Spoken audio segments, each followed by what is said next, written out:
Hi guys, and welcome back to the Hot Seat. As always, we're going to jump right into it. Today's theme is going to be people in the entertainment industry here in the beautiful city of Las Vegas, Nevada. Our first guest has quite a resume. She's been seen on multiple TV shows, cable TV, internet TV, all abroad. She's a comedian, she's a ventriloquist, she's an actress, she's a proud SAG-AFTRA member. So everyone, please welcome April Brucker.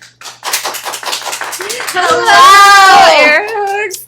Air hugs, yes. How are you? Good. How are you? Loving the leopard. Thank you, and I'm loving your outfit too. Thank you. As a matter of fact, I had a pair of shoes like that in high school. Oh, they're yes. back, baby. They're back, good. Because I was saying that was the last time fashion was good. Guess what? You're bringing back the good stuff. Oh Priscilla. yeah, you have yes. to. At this point, I've already realized in this decade is going to be everyone can dress however they want to dress. Good, It's become good. fashion. Back then, it was very much like certain things. Oh, dear, now yes. everyone just comes as they are, and I am here for it. Exactly, Okay, me too. queen? Yep. Yeah, Mhm. so you're wearing all leopard, matching the suitcase. This is her prop because you obviously travel with a couple of friends, right? Yes, You are my a children. ventriloquist. Yes, I travel with my children, and I call them my children. Everybody thinks it's crazy that I call them my children, but let me tell you, some people call their cats and dogs their children. Oh, yeah. And unlike real human children, at least my kids listen to me.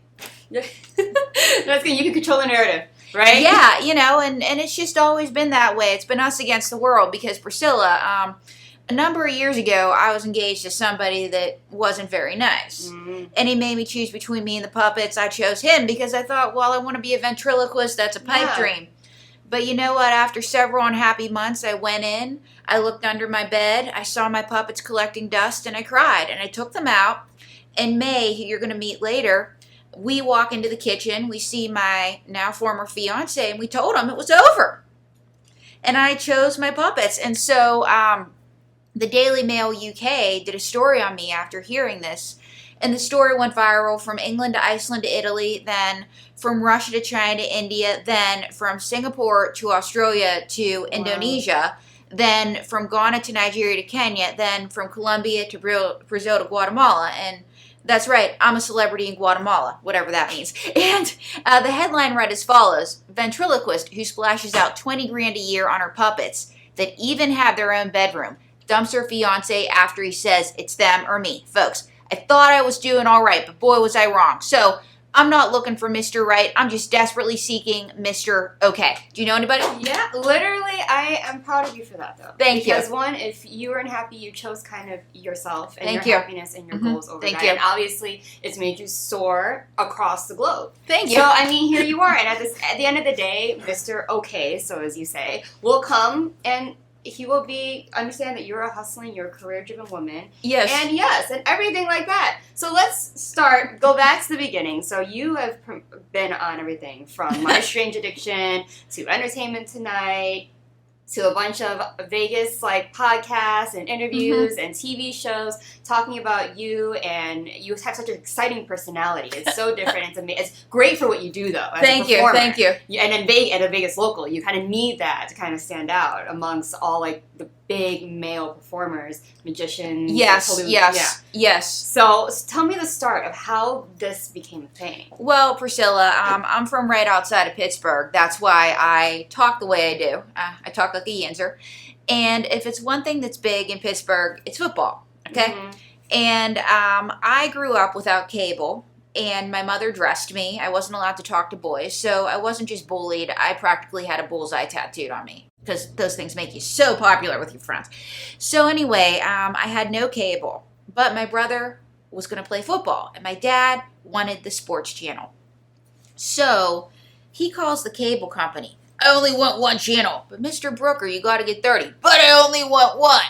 And so after an hour of fighting with them, we get cable. So we're watching the cable after one of my brother's football games Friday night to see where our team stacks up. And, of course, this is Bethel Park. It's a little suburb right outside of Pittsburgh. And my dad hates commercials, so he changes the channel, and there is an Edgar Bergen tribute. And for those of you that don't know, Edgar Bergen is a very famous ventriloquist. And so, of course, we are all trying to talk like the ventriloquists, and I have my great-grandmother's sideways Irish smile. And she was the only one that could do it. Oh, okay, Mr. Hand. And so that Christmas, my mother got me a Groucho Marx puppet under the tree, and that's what started it. Yeah. And you realized that you had that talent immediately, because it's not easy. Right? Well, I guess I realized that I had aptitude in it. It takes a lot of work to develop the talent, and I actually wrote a book about it during the pandemic called Don't Read My Lips. And it's basically how to become a ventriloquist, and it's everything I've learned about the business, but also everything I've learned in becoming a ventriloquist, because it takes a lot of time and effort to perfect. And people tell me I'm quote unquote good now, but it's because I've had a lot of years to perfect it. Right. And that's every craft too. Oh yeah, right? That's every craft. And that's whether you're an actor, a singer, a dancer, a magician. And there are people that have been doing magic for 50 years that are pros that can do it in their sleep, but they couldn't do that their first magic show probably. Right. Yeah. And so over the years, you've kind of developed your own style. And what would you say that kind of is? Did you ever try to think of something outside the box that you think that would sell? Or have you always stayed true to yourself? Well, Priscilla, I've always stayed pretty true to myself. Because basically the reason for that is that, anytime you try to be like anybody else in life, it kind of bites you in the butt. It's just the way it is. And so I've always stayed true to myself. And there were times that I was like, oh, I'm going to try to do this. This is more traditional. Because when I moved to New York City, I thought I was going to become a classical actor. And yeah, I'm a trained Shakespearean actor. You can't tell by the way I talk right now, but I am. And I had a teacher say to me, listen, you're not a classical actor. You don't have a future as an actor, April. And I tank it out in her class every day because she was a miserable human being. But that's another discussion for another time. And I would always be killing it in the dorm talent shows. So I was thinking I was going to leave New York, leave my dreams behind, move back to suburbia, have 2.5 kids, shovel snow, because that's what my mom wants. And they were doing a comedy show, and they flyered me in. And it was raining, and I thought, I want to get out of the rain. So, of course, this girl's on the stage, and she's not very good. And I thought, my puppets and I can do better than this. And so the next thing I know, I'm doing comedy with my puppets. So being true to April Brucker is the only thing I've ever known. Yeah. And I'm proud of you for that. Thank you. Especially because I know you have a BFA in acting, as well as do I. And in the theater world, you kind of have to mold yourself as like a number when you go to call auditions. So you're kind of trained to be just something that they can mold into, or we can't see you. It's all this, right? Yes. So to express yourself is very frowned upon, and I imagine you went to school at a different time than I did, so it was even more so. Yes, and you're in New York, right? Oh so God, even yes. Worse. Yeah. So I applaud you for that, and it's obviously gotten you way farther than I think that if you kind of stuck between the whole lines and what is, what isn't, what should be, what should be, then you kind of brought you here, and now you're here on the hot seat. Thank you. Yeah, and thank you for that. And the toughest thing in this business is that you look around and there are so many of them, and but there's only one of you, and that used to be really intimidating. Yeah. But I started to think as I got more into New York, I thought, wait a minute, this isn't a bad thing. There are 1,000 of them, but there's only one April Brucker. And they're not gonna remember those 1,000 people. They're gonna remember April Brucker. Oh, they're gonna exactly. When you stand out, trust me, even if they might be like, I don't know, you're gonna be there, living rent free in the mind. Oh yeah, well there was one time, and this is how I got on my strange addiction. I said after I left my former fiance that I was going to spend every hour God sent becoming the best ventriloquist I could be. So I did every show that I could, this, that, whatever. And I ended up street performing for a flea market. And it was for a little food money. And so anyway, I meet this guy, and he's got this mustache and this camera, and he's very handsome. And so Mae Wilson hits on him, because she hits on everybody. You'll meet her in a while. And anyway, he says to me, could I take your picture? So I let him take my picture, and I'm thinking, I've met my Mr. Okay. So anyway, I'm telling him, oh yeah, I'm free now, blah, blah. He's like, well, my girlfriend doesn't always understand my photos. And I was like, really? And so anyway, a year later, my phone rings. And, a few months later or whatever. And it's a casting assistant for My Strange Addiction. And I was like, hey, she goes, I heard you left your fiance for your puppets. Is that true? I said, yeah. she said, well, the other assistant's boyfriend took your picture in Brooklyn. And I'm like, yes. So I was living rent-free in his mind and on his camera. Exactly. Hey, and then that got you a whole episode on My Contradiction. And you also have been on What Would You Do? Yes. Correct? Oh, that was crazy. That's yes. exciting. Oh, it was exciting, and I almost got punched. Oh, yeah. I hate to be the person, like, in your position, even though it's but, like, when these people start getting really hostile, right? They're going to come for you, and you're just like, I want to tell them so bad, but please don't be mean to me. And that's kind of the way it was, because I had the earpiece in, and there. Okay, well, the homeless woman was an actor who lived in Connecticut. She lived in either Riverdale or Connecticut or one of those places, and took a car down to the South Street Seaport, which means she's in a higher income bracket than anybody on that set.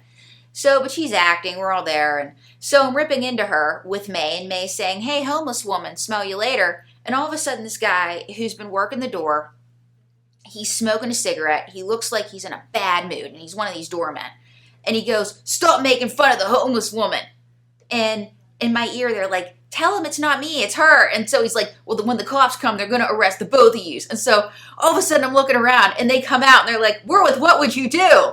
And so initially he wouldn't speak on camera because he thought that we were just making fun of homeless people. They're like, no, the homeless woman's an actor. And so he did speak on camera, but it was like I was this close to getting punched. Yeah, literally, it's like, oh my god, how much danger are you going to put me in for this TV show? Like, I promise you, like, I'm just here. They asked me to be here. We're just like a skit. But yeah, so obviously, like, please tell the audience, like, how you kind of molded, you being a trained classical actress, how that kind of pushed you into your own act, your own show. Do you feel like it really catapulted you? If you didn't have that training, would you kind of be where you would be now?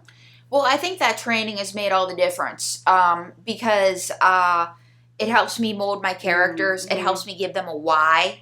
It helps me give them a motivation, and you've taken enough acting classes where you've had an acting teacher say, what's your motivation, you know? Yeah. And so anyway, it's helped me there. It's also helped me with breath control. It's helped me take care of my voice, because if it's one thing about Las Vegas, it is dry out here. Water, water, water. And I remember, I think being out here, I've paid amends and respect to every voice and speech teacher I've had, because I was probably one of their worst students ever. And then I also have an MFA in creative writing from Antioch, Los Angeles too. And I studied screenwriting there. And so this helps because I write vehicles for these guys. Yeah. And now you have your own shows in Vegas, right? You've performed in other things at Planet Hollywood. You've been at, Alexis Park, correct? Yeah, for 9 months, as a special guest star. And now I'm on April in Vegas. I have a television show, too. April in Vegas, where I interview people poolside at the English Hotel with Steve Dennis, my co-host, who's the general manager, and it's a lot of fun, and I wouldn't be doing any of the things I'm doing now if it wasn't for the background. So thank you, Mom, for making me study. No, honestly, you're not grateful for it in the process. You're like, oh my god, I hate school and all this stuff. God, don't even now get me you're started. like, oh my god, thank god I did that. You took everything, not knowing that you kind of absorbed everything that you did, because you're like, oh my god, why are they so mean to me? Why are they pushing me? Yes, now you're here, and yes. you're like, oh goodness, thank god. Yeah, or even something happened the other day, and I was like, why am I losing my breath? And I just thought, Eric Buckley, I remember you taught me this trick. So Eric, if you're watching, I love you. And I know I should have been a better student. So tell us how you came from New York to Las Vegas. What was that journey? Well, I came to New York. I came from New York to Las Vegas, and I had been living in New York for 10 plus years. And to support my ventriloquist ambitions, I actually worked as a singing telegrammer. And I have another book called I Came, I Saw, I Sang, Memoirs of a Singing Telegram Delivery Girl, and I'm releasing the sequel to that soon, knock on wood. And I was in a show called Murdered by the Mob. It's the longest running off-Broadway dinner theater show in New York City. And they are great people. And I was doing shows, and I had maxed New York out. And so I got the opportunity to do a show in Las Vegas called April Unwrapped. Now, the show had 2 preview weekends in February 2020. And it was set to open in March of 2020. And you know what happened? Mm-hmm. So that's what brought me out here. But I fell in love with Vegas, and I decided to stay. Viva Las Vegas. Yeah, and you haven't been here for long. But you, I feel like, fit in perfectly. Oh, thank you. Yes, I love Vegas, yes. Yeah, I feel like it's perfect for you. It's meant to be, regardless if that show didn't happen the way it was supposed to. ton of other things kind of catapult you to be really who you are and just to shine in a city that won't judge you. I feel like it doesn't matter what you do. If you come here and you bring it, you're going to belong, right? Yeah, if you look around, Yeah, the other day I'm in the supermarket and a lady's walking with a bird on her shoulder. Welcome to Vegas. Yeah, literally. There's no answers to any questions. So if you ask a question, no one can tell you. Because it's just Las Vegas. And we love it. That's why we're here. Right? Yeah, exactly. Yes. So absolutely amazing. Now, you're going to show us a little bit of what you're all about. Not too much. We're going to kind of give the viewers a little hint of your talents, all the work that you put into. And I'm so excited because obviously everyone can see that you are your own person. You have your own personality. It's electric. It's kind of like rock. It's everything, and the hair down to the outfit. I live for it. I'm here. Thank you.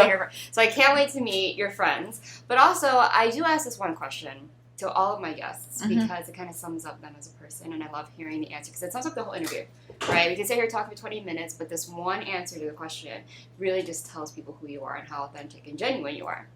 So the question would be, is there a philosophy that you live by? Actually, yeah. It's the philosophy I live by is the Aleister Crowley quote, love under will, love is the law. Just, lead from the heart. And that's what you do. You're always in that. Yes. Yeah. As you said, you went to classical training. You just felt like you're your own person. I'm not in a mold. Yeah. And you didn't. You never did. And it's amazing because look where you are. Viva Las Vegas. Viva Las Vegas, baby.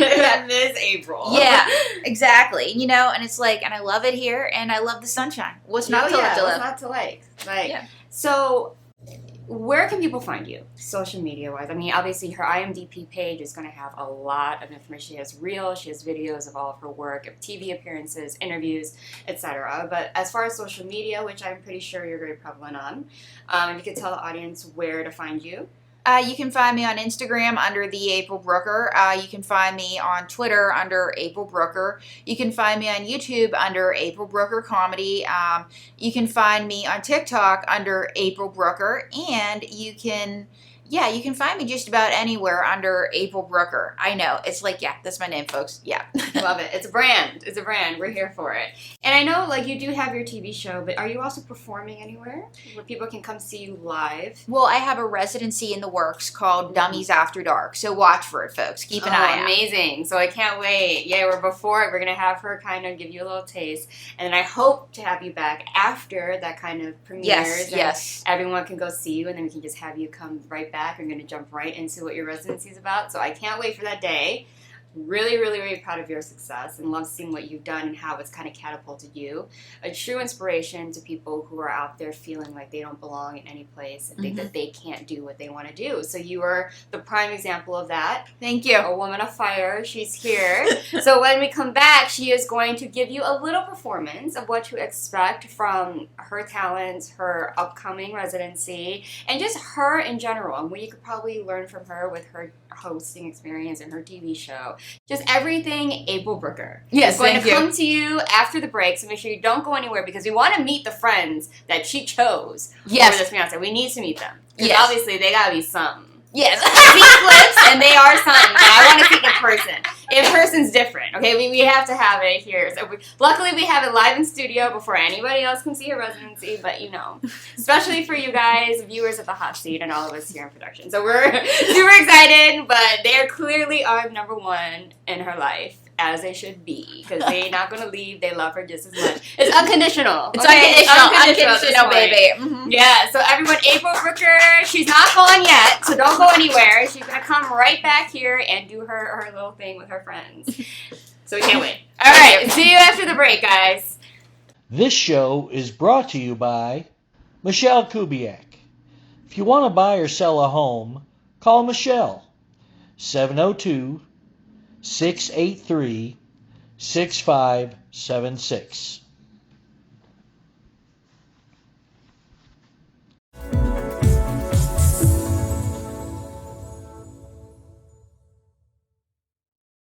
Shopping for a new home is an exciting time, and the mortgage process just got easier.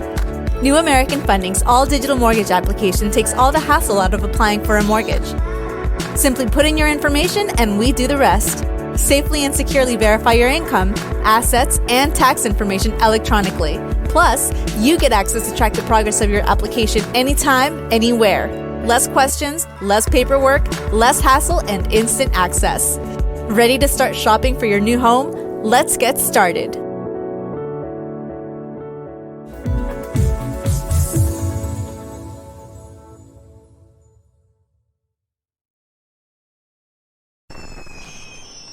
Traditional TV is going away. Hollywood is starting to fade. People are demanding real stories from real people. Our voices are now being heard in our own way. Podcasts, Facebook, Twitter, YouTube, and TikTok Live are becoming the norm. Internet TV has now reached the highest demand in human history.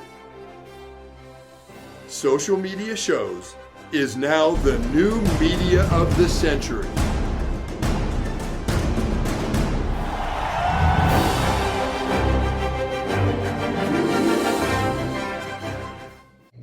Hi everybody, I'm back and I'm going to show you some of my good stuff. I have a roommate, okay? My roommate is so dumb that she thought that an autobiography was a book on cars. My roommate's so dumb that she thought that asphalt was a rectal problem. My roommate's so dumb that she wouldn't get on a double-decker bus because there was no driver on the top. Folks, you may have seen her on My Strange Addiction, What Would You Do? Or just being absolutely fabulous. Please put your hands together for my friend and yours, May Wilson. God, hey girl, I'm on TV. What's up, everybody? May. I'm ready for my close-up, okay? Okay, May. Anyway, May, how are you doing today? I'm doing great now that I'm here. Priscilla, I love your outfit. What's up? So, I was just telling them about my ex, you know, the one that everyone liked? They said the same thing about Jeffrey Dahmer. But he had a hot body. In his refrigerator. You know what, May? You're just jealous that I have the better love life. Can I tell you a secret? Sure. Your honor brother doesn't count. Well, I'm seeing two men right now, May. Yeah, that's right, too. Let me guess. Could they be Glenn and Jerry? No, I got it, Dave and Buster. Well, May, I was just telling these folks that, I'm not looking for Mr. Right. I'm just desperately seeking Mr. Okay. And quick question, girl. What are you doing on internet television looking for some random guy from Oklahoma? Not a random guy from Oklahoma, May. Mr. Okay is an old dude. You know, like my ex, the one that everyone liked? Oh, yeah. I so totally don't want to talk about him. So, what do you want to talk about, May? I want to talk about getting a sugar daddy. May, you don't need a sugar daddy. Mine bought me my bus ticket to Vegas. Hey, girl, that's not a sugar daddy. That's a sweet and low down daddy. You know what, May? You better say something nice to me. Or what? Or I'm going to put you back in the box. You wouldn't dare. Okay, say something nice. Hey, girl, I'm so glad you stopped drinking. Aw, thanks. That was a hard thing for me to do. I got sick and tired of you slurring my words. So what's this about you getting a sugar daddy? I want a sugar daddy if you're watching. You sound like Anna Nicole Smith. She's my hero. I'm on the Anna Nicole Smith retirement plan. What happened to your last sugar daddy, May? Oh, he died unexpectedly at the age of 97. But May, why don't you just work? I'm too pretty for work. But why don't you just get a job? You said the J word. Ah! May, calm down. Ah! She said the J word. She wants you to work. Ah! Well, calm down. Maybe you'll get a sugar daddy watching the show. So if you're watching, take me out of here. I'm gorgeous. I want to go solo. May, there's a sugar daddy over there. What? May Wilson, ladies and gentlemen. But if it's one thing Las Vegas has, it's lounge singers. And we have lounge singers everywhere. We have people that have talent. And so just as I'm showing my talent, this next guest is going to show his. Ladies and gentlemen, please put your hands together for my friend and yours, Dwayne Newton. Well, hello. Wow, Dwayne Newton, how are you doing?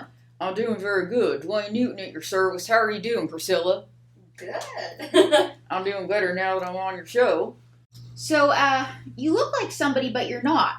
Well, I'm Mr. Las Vegas' second cousin, twice removed. Twice removed? Yes, I've been removed once by casino security, and I've been removed once by the Clark County Department of Health. So, you're not Mr. Las Vegas. No, little lady. I'm Mr. Angus Las Vegas. Angus Las Vegas. Thank you very much. So, have you ever met your famous cousin? Actually, yes, I have. He gave me his autograph once. Autograph? That's great. It was big and gold at the bottom of the restraining order. Oh. So, where can people see you perform? Well, they can see me performing at the Kroger Supermarket Slot Parlor. But I got hopes and I got dreams. And someday, when they get a gaming license, I hope to appear at Whole Foods. Clean up in aisle 5! Clean up in aisle 5! What's going on, Dwayne? Sorry, I'm still on the clock. So, how are things going with your agent, Morty? Well, they were a little slow, but then he got paroled. That's great. And, have you played anywhere in Las Vegas?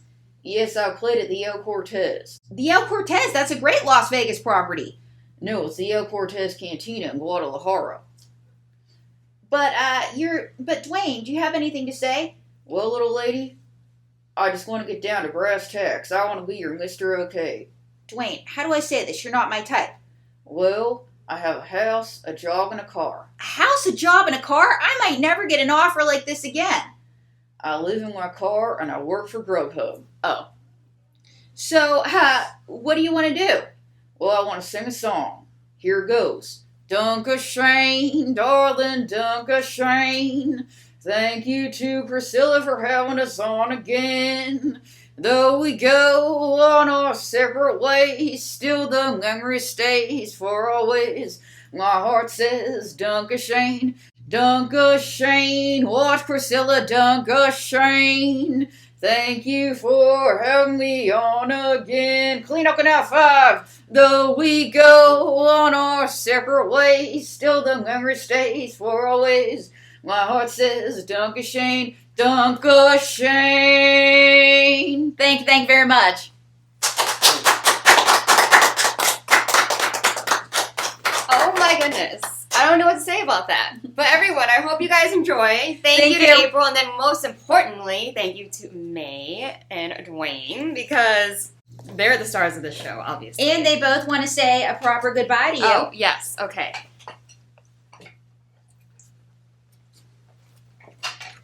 I gotta get myself together. I just want to say I love your outfit. Mwah. Oh, what is going on? I'm Jelly. I don't Well, get don't one. be jelly. I was waiting for you. Everyone, April Brucker.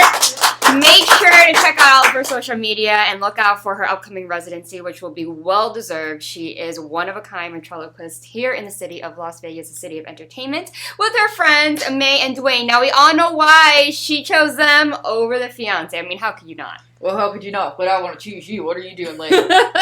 We'll talk after the cameras. Boo-boo. But everyone, thank you so much to you guys for coming. I hope to see you guys again after you guys premiere on the big stage. Thank you very much. And make sure you guys don't go anywhere because we have one more amazing guest for you right after this break. Don't touch that down. Not only are you fabulous, you're no bigger in a second, and you're adorable. Oh, and you're thank you so talented. much. Thank you. I'd like to introduce April Brucker. Hello, Las Vegas. Mwah. Ron, we were supposed to meet today. We have been waiting for you. What? Not crazy, huh? Come on, Ron. Come on, Ron. Come on, Ron. Come on, Ron. Come on, Ron. Anyway, Ron, before we go up, I have to tell you, the wedding with Deshaun is on again. Actually, April, he canceled it. What? He canceled it while you were in the can. What? That no good dirtbag. Say it with me, Steve. Great. Great. Let's try it again. Right, 1, 2, 3. Great. And I so, would prefer tremendous. If word is misspelled in the dictionary, how would we ever know? That's the third hand on the watch, called the second hand. Why do we say something's out of whack? What is whack? And Carrie, but I will say that it's been a while, but you are still as handsome as ever. Verdict for the plaintiff. You're going to want to wheel in Grandpa to see this one. Through the intensive research we do for this show, we were able to determine that while watching this video, young men we showed it to could remember every single thing about this clip, except they could not recall the color of the towel. Strong move. You can't fault her folding. April will be back with us next week wearing a washcloth. Back when he was institutionalized, he made a connection with astro travel. We need to call Robert Stack because your family's an unsolved mystery. And didn't Elliot Ness do a great job of playing him in the TV series? Hey, homeless lady, could I give you something like self-respect or work ethic? It doesn't take long for this native New Yorker to speak up. Hey, homeless lady, now you can take being a failure off your bucket list. You've already done it. Hey, man, it's not me, it's her. It's her. No, it's her. It's her. Okay, when the cops come, they're going to arrest both of them. How about that? Let's get to the legal case now. Yeah, here's the thing. April, you're very talented.